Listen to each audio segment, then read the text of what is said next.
दोस्तों, क्या आप भूत पर यकीन करते हैं? क्या कभी रात को आपकी नींद डर के मारे अचानक से खुली है और आपको ऐसा फील हुआ है कि आपके कमरे में कोई और भी है? अब आप भी सोच रहे होंगे कि फैक्ट्स और साइंस की बात करने वाला फैक्टिफाइड हिंदी आज भूतों पर बात क्यों कर रहा है। अब हो सकता है आप में से कई लोग भूत पिशाच पर विश्वास करते भी हो और कुछ नहीं। इसीलिए हमने सोचा क्यों ना आज भूतों की साइंस के ऊपर बात कर ली जाए कि असल में वो होते हैं या नहीं, आसपास साया महसूस होने के क्या कारण होते हैं, या फिर किसी के शरीर में माता या देवी कैसे आती है। ये सब जानने के लिए आज की इस वीडियो को बिल्कुल भी स्किप मत कीजिएगा, क्योंकि आज हम मिलकर जानेंगे द साइंस ऑफ गोस्ट्स।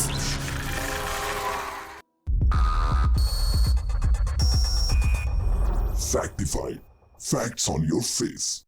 साल था 1901। आत्मा को प्रूफ करने के लिए डॉक्टर डंकन मैकडॉगल एक प्रयास कर रहे थे, जिसमें एक टीबी पीड़ित मरीज को मरने के आखिरी समय तराजू पर रखा गया और फिर मरने के बाद उनका वजन किया गया, जिसमें पाया गया कि उनमें 21 ग्राम का फर्क था और यही फर्क बाकी सभी मृत मरीजों में भी देखा गया।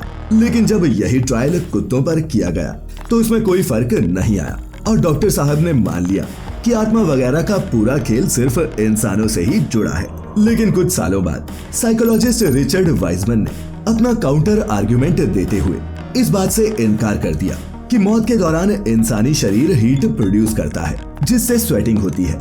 वहीं कुत्तों के शरीर में इंसान की तरह स्वेट ग्लैंड्स नहीं होते और इसी वजह से मरने के बाद उनके वेट में कोई फर्क नहीं आता। वैसे आमतौर पर दुनिया भर में भूतों को लेकर अवधारणा बनी हुई है कि आधी रात में भूत डराते हुए आएगा और आपकी छाती पर बैठकर आपका गला दबा देगा। मेक्सिको में इसके लिए एक नाम है, a dead body climbed on top of me.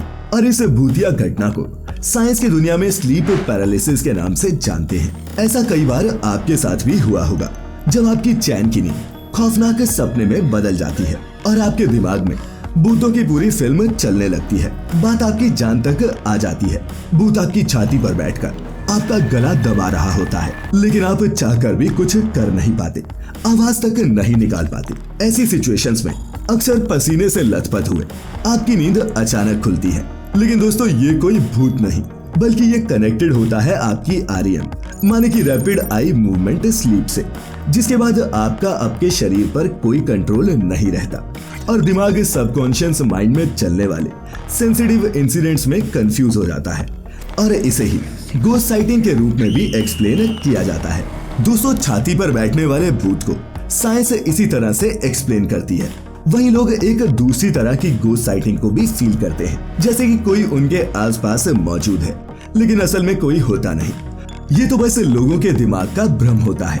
और इस तरह की हेल्यूसिनेशंस किसी न्यूरोलॉजिकल प्रॉब्लम से जुड़ी है या नहीं, ये जानने के लिए स्विस साइंटिस्ट के एक ग्रुप ने एक एक्सपेरिमेंट किया था। सबसे पहले साइंटिस्ट ने 12 ऐसे लोगों के दिमाग को स्कैन किया जिन्होंने भूत को महसूस किया था और जिन्हें न्यूरोलॉजिकल प्रॉब्लम्स भी थी। इसमें उन्होंने पाया कि ऐसे मरीजों के दिमाग के एक हिस्से में अलग तरह की हलचल होती है, जिस कारण से वो हेल्यूसिनेट करते थे।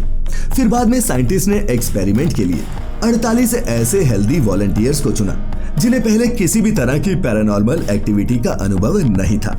इसमें वॉलंटियर्स को एक कुर्सी पर बिठाया जाता और उनके हाथ में एक रिमोट थमाया जाता। वॉलंटियर्स जैसे ही बटन दबाता, रोबोट पीछे से उन्हें टच करता। तब तक तो सब कुछ ठीक चल रहा था, लेकिन जैसे ही वॉलंटियर्स के बटन दबाने और रोबोट के टच करने में थोड़ा सा डिले ऐड किया गया, तो 1/3 से भी ज्यादा वॉलंटियर्स को उस कमरे में भूतिया एहसास हुआ और पैरानॉर्मल एक्टिविटी फील हुई। उनमें से कुछ वॉलंटियर्स को ये एक्सपीरियंस इतना अजीब लगा कि वो एक्सपेरिमेंट को रोकने के लिए गिड़गिड़ाने लगे। इस एक्सपेरिमेंट के बाद साइंटिस्ट ने तर्क दिया कि जब लोग भूतों की उपस्थिति को अनुभव करते हैं, तब दिमाग कंफ्यूज हो जाता है, जिस वजह से वो खुद के शरीर की पोजीशन को ही गलत जगह हेल्यूसिनेट कर लेते हैं और उन्हें लगता है कि कोई और है। वैसे ये बहुत एक्सट्रीम कंडीशन है, इसीलिए जब आप अकेले किसी कमरे में सोए होते हैं तो आपको कभी कभी किसी और की प्रेजेंस भी फील होती है।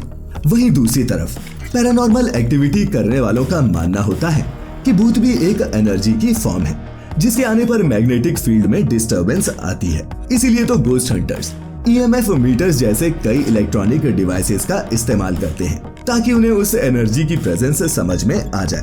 पर सीधे सीधे तौर पर इसका साइंस से कोई भी लेना देना नहीं है। सभी बड़े साइंटिस्ट का यही मानना है कि ये प्रैक्टिस एक सूडो साइंस से ज्यादा कुछ भी नहीं, यानी कि बिलीफ और स्टेटमेंट पर बेस्ड है जिसका कोई प्रूफ नहीं।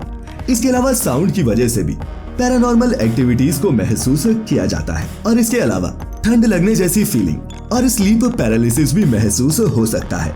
होता यह है कि जब साउंड 18 हर्ट्ज की फ्रीक्वेंसी पर होती है तो इंसान की आईबॉल्स उसके साथ वाइब्रेट होती हैं और यही वाइब्रेशन आपकी विजुअल कंफ्यूजन का कारण बन जाती है, जिससे हमें दिमागी भ्रम होता है और सामने रखी खाली कुर्सी भी हमें कभी कभी बैठा हुआ इंसान लगने लगता है।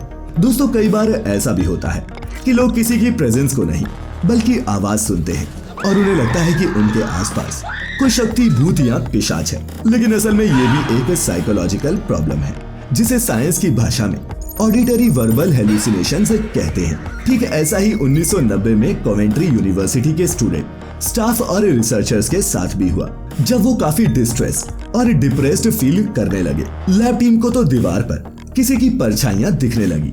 इनका मानना था कि इस यूनिवर्सिटी की लैब हॉन्टेड है, लेकिन दोस्तों इन सभी पैरानॉर्मल एक्टिविटीज का कारण वहां लगा एक बड़ा सा फैन था जिससे 18 हर्ट्ज की साउंड निकलती थी, जिसके बंद कर देने पर इस तरह की हेलुसिनेशंस और फीलिंग्स आना भी बंद हो गई।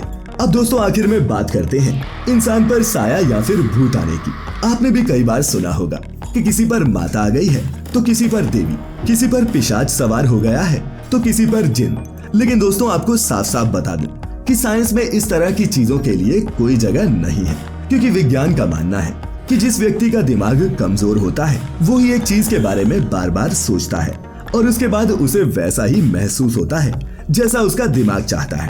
आपको जानकर हैरानी होगी कि साइकोलॉजी से जुड़े विषयों में पैरानॉर्मल एक्टिविटी की भी पढ़ाई होती है, क्योंकि ये सभी चीजें कहीं ना कहीं हमारे दिमाग से ही जुड़ी हैं, जिससे उभरने में साइकोलॉजिस्ट हमारी मदद करते हैं। और ये माता या भूत का सवार होना भी आपके मनोविज्ञान से ही जुड़ा है। वैसे भूत है या नहीं, और अगर है तो कैसे, इन चीजों के बारे में सभी धर्म ग्रंथों और समुदायों में अपने अपने हिसाब से लिखा गया है।